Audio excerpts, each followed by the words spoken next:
Good morning, Tom from Gear Specialist here. Sterling 10.5. We got a jack under this one for a little stability. It's a little unstable the way they set these up, but anyway, we got pinion seal leaking. We're gonna tear it apart, see what we got. All right, so didn't take us long to run into the first problem. You see this bolt right here is all stripped out, so we're gonna have to fix that. But also, when you're diagnosing a noise in a differential, I don't know if you can hear it, see it, feel it. I can feel it, but it's got that bearing right there is no good. That's what we know so far. We're gonna keep tearing it apart. Stay tuned. That was my head. All right, so what Mike's doing is taking our side. Let me show the axles real quick.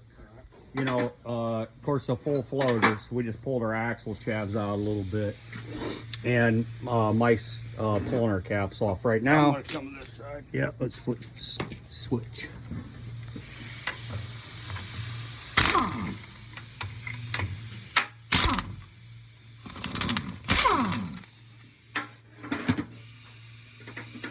I'm probably gonna have to pause this.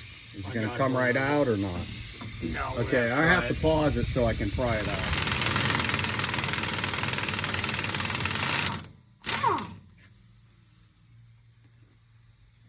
Pinion nut is removed. I'm not seeing a washer back there. Probably is. I just can't see it. We're gonna have to. Yep. Thank you. You can come back here, honey. What he's gonna do right now, he's gonna air hammer the pinion out. When you see it's got a 373 gear, go ahead, Mike.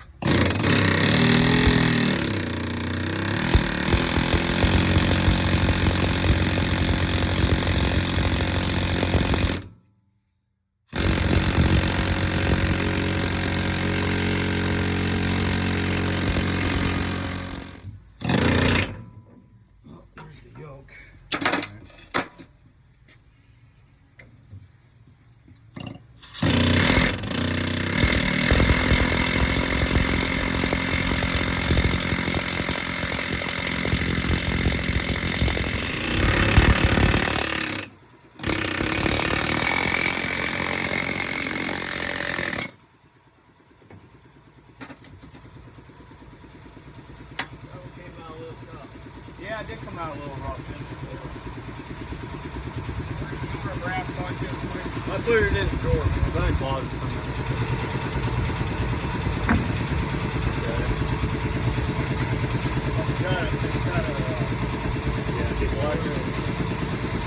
Alright, so listen. This is an oil deflector, if nobody knows what that is. It keeps it from everything flushing out of the front. Really, I mean, it's not that bad.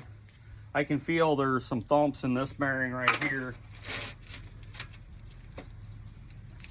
And in that bearing. Oh. And one of our side bearings has got quite a bit on it too. So, all right, so anyway, we had a noise in it. We seen we had way too much pinion play. It would move up and down, can't have that. So we got a new kit we're getting ready to install. We'll just put all brand new bearings in it. New crush sleeve, new seal. We may take wheel bearings apart on this one, I don't know. The grease is pretty bad, so we may have to take it, the hubs off just to clean it, I don't know. We'll see.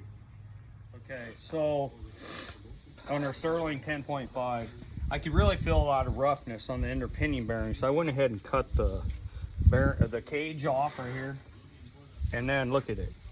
See how bad it's chewed up? So that's probably where our noise was, which is kind of surprising because usually your outer bearing is tore up first, but look what we got right here. So this is, I wish I had this in my truck, to be honest with you. Anyway, what this is that this is a 10.5 Sterling lock that's in this. And look, I can't take this over the parts washer and clean my ring gear and all that, so I'm going to show you how to take the locker apart, okay? Because we got to clean all this. I mean, we can't leave it. Look how mucky it is. So we're gonna take these bolts out right here.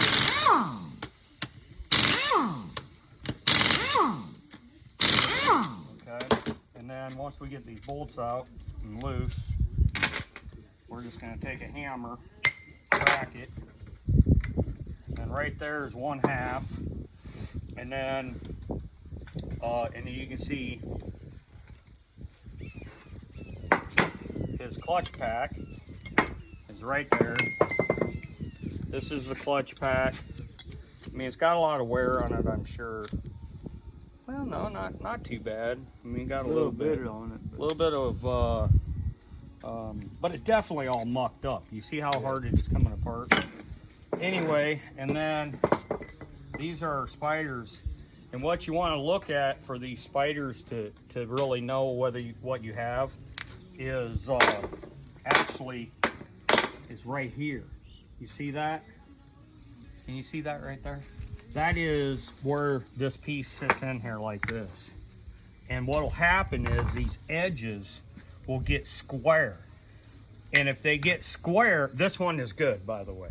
Okay, but if you see right here in that corner, if you see a square edge, that spider has dug into that too hard and it's not repairable. And of course,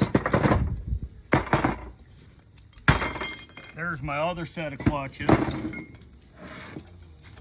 Anyway, so anyhow, this is gonna all go in the parts washer and get washed, and each one of these, which goes that way, by the way. I think I flipped it upside down when I did it, but it goes like that, if you're wondering. See how that one is? Anyway, so I'm gonna clean everything up and put it back together, but really our inner pinion bearing was the major issue. 10.5 Sterling. I've already assembled my clutch. We've done a bunch of cleaning here. I've already pressed my new bearings on. We still have our housing in half yet, but that's okay. So look what I got here. I got a clutch disc. It's already been installed. A clutch pack, okay. And then, whoa, our spider gear is going to set right down in here like this, just like that. Okay. This is our other pressure set. So look how this goes. Pressure disc up, a steel, clutch disc, steel, clutch disc, steel, clutch disc, steel, clutch disc, steel, clutch disc, pressure washer. I'm sorry, spacer, pressure washers on those.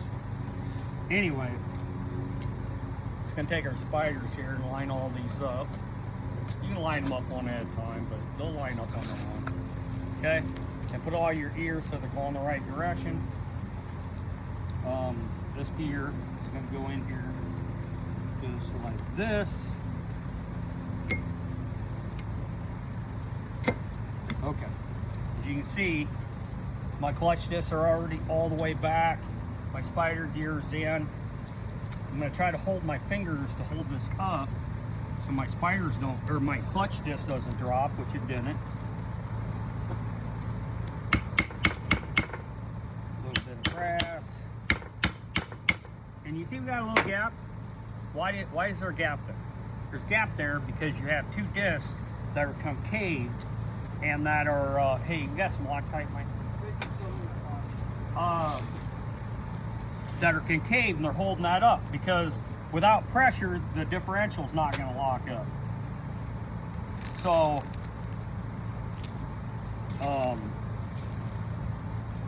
a gap like that's supposed to be there. If you don't have a gap, you didn't install your shit right. Oops. Ow. Okay, Loctite.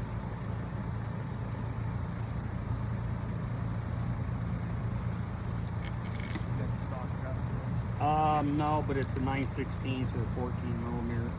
But anyway, we're gonna go through and we're gonna Loctite all these, and we're gonna torque them to the spec, which I don't even know what the spec is yet.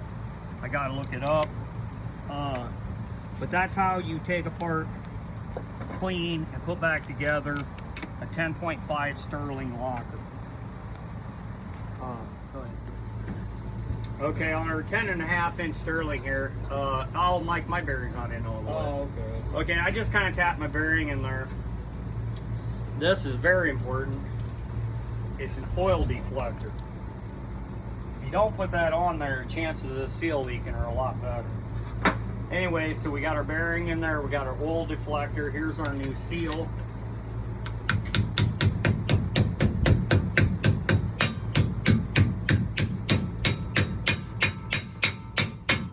Okay, here's our yoke. We've already cleaned up the surface area. You can see this one's got some pretty heavy grooves in it. Or actually, it really looks like it has some pretty heavy grooves. You can't feel anything. You don't really feel nothing, so I think it'll be okay. Anyway, put that on our yoke here. Oh, I forgot about the fuck. I gotta stop because I gotta fix this. I completely forgot that bolt right there is all rounded off and I couldn't get it off. So I gotta stop. I gotta fix this before I can go further. Okay, so on our 10.5 Sterling here, I had to take the yoke back off and get that bolt off. It was all messed up. But anyway, so what we're gonna do here, we're gonna set our preload.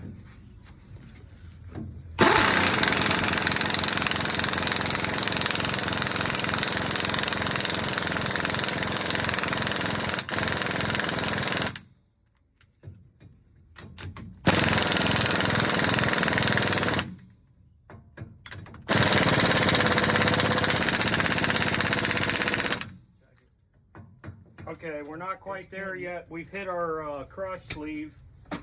I may have to get a bigger gun out. The crush sleeve on these 10.5 Sterlings are pretty tough, but we'll see. Let's see what the 1/2-inch drive gun will do. What we're looking for on this one is about 20 inch-pounds, right in that area.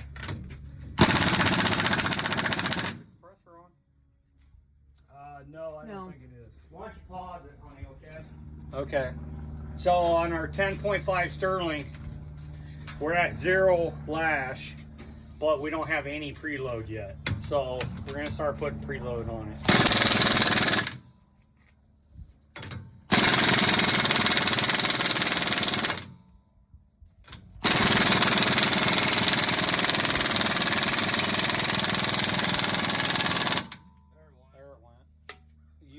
Hold of it? No. Let go. Okay. It's close. It's close if it ain't on the money. We'll see. We're looking for about 25, well, anywhere from 20 to 30 inch-pounds. Now, keep in mind, we have dry bearings. I've said this for years. That's how I set my differentials. If you don't want to set yours differential, don't do it the way. I don't care. But that's how I was taught. So what I'm looking for is about 20 to 30 inch-pounds of rolling torque. If this bearing's wet, cut it in half. You know why I don't do that? Because there's too many different types of oils these days, and depending on what oil goes on that bearing right there, it can drastically affect this preload. If you don't have enough... Absolutely. If you have a synthetic that you're trying to wet them down with, yep, versus the non-synthetic. Yeah, we've done it. We've tried it. Right. We tried it. We've taken these bearings and put just regular 80/90 on them, then we put synthetic on them, and every time you get a different rating. So I do mine dry. You do yours however you want to do. But I got a little less than 10 inch-pounds of rolling torque at the moment, so we're going to stiffen it up. And if you haven't done this 1,000 times, you can hear it. Yeah, you can, but I highly recommend that you do it by hand.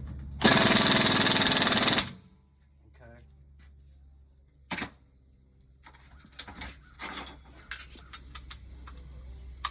So now where are we at?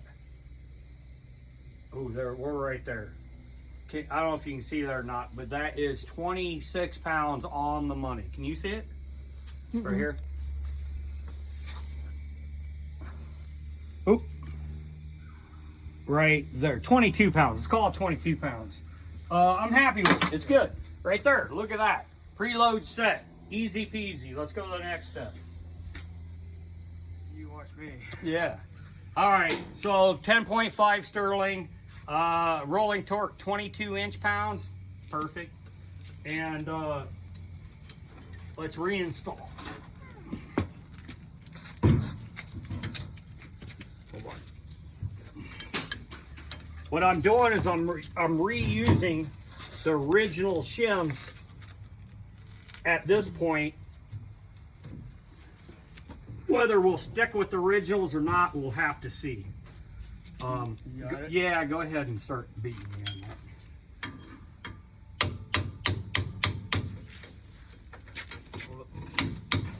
Hold on, let me lift it a little bit, Mike.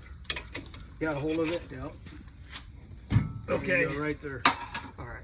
You got it? Yeah. Beat that side in a little bit.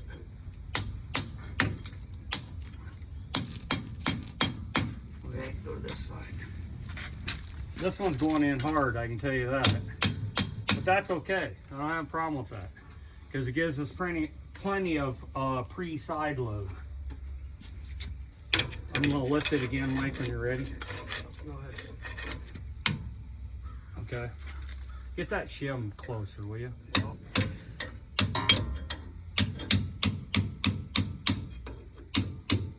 You can see what Mike's using is he's using what they call a differential hammer or a race hammer. Depends on how you want to call it. But if that piece that he's using is a half moon that is pressing that in or pushing it in, if you don't use that, you'll break your side shim. Okay. Go ahead and come in on one side or the other. I don't care.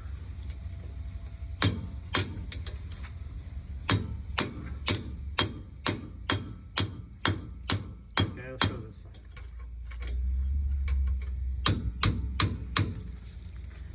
Anyway, on our side preload,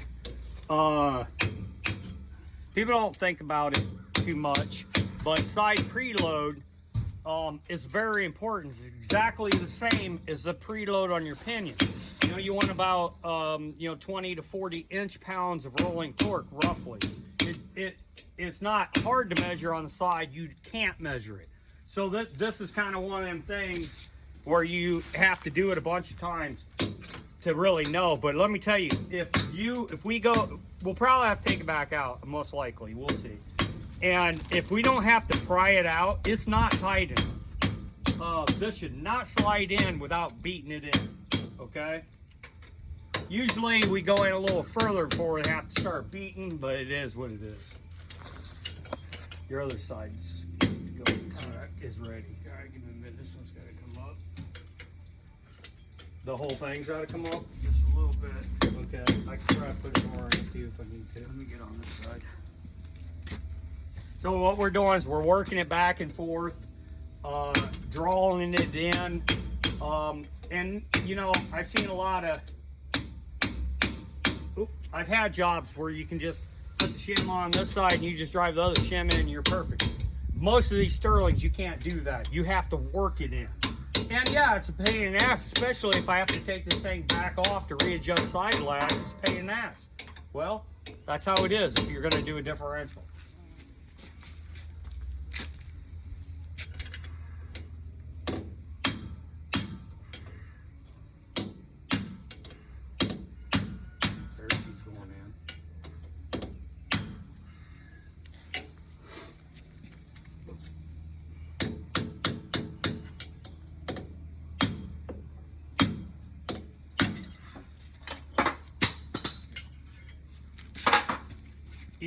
Either side you're about equal right now. All right. Why don't you pause it for a second? Okay. Basically, okay, so anyway, on our 10.5 here, basically we just work it in with your, these are called a shim hammer, I don't know, what differential hammer, but you can see it's curved to fit that spacer so they don't break it. And it's very important. Look at these some bitches. Them some bitches about wore out, Mike. Yeah, see. Look at that. They are probably one of the most essential tools, though, that we've ever used on setting these differentials, just for the shims. You don't break them, you know, and you can pound on them pretty decently. Yeah, and if you try to stick a hammer on that round shim and tap it in, yeah, you're gonna without snap that. It'll break. You're gonna break it, right? Anyway, so we've torqued our two side bearings. Hey, here, quick tech tip. So you're trying to figure out where your lash is, right? You know, everything's brand new, everything's stiff. It's hard to move this thing. Put a wrench on your ring gear. It's kind of hard to see, but yeah, if you can get a wrench on your ring gear, you can move it back and forth, and that's your side lash. Which this one is 8/1000, very tight. And actually, we use a factory shims. That is the factory, and so is that. And it's 8/1000, so no use in changing it. It's perfect. So anyway, we're gonna put the cover on it, put our axles back in, and F350 Sterling 10.5 complete.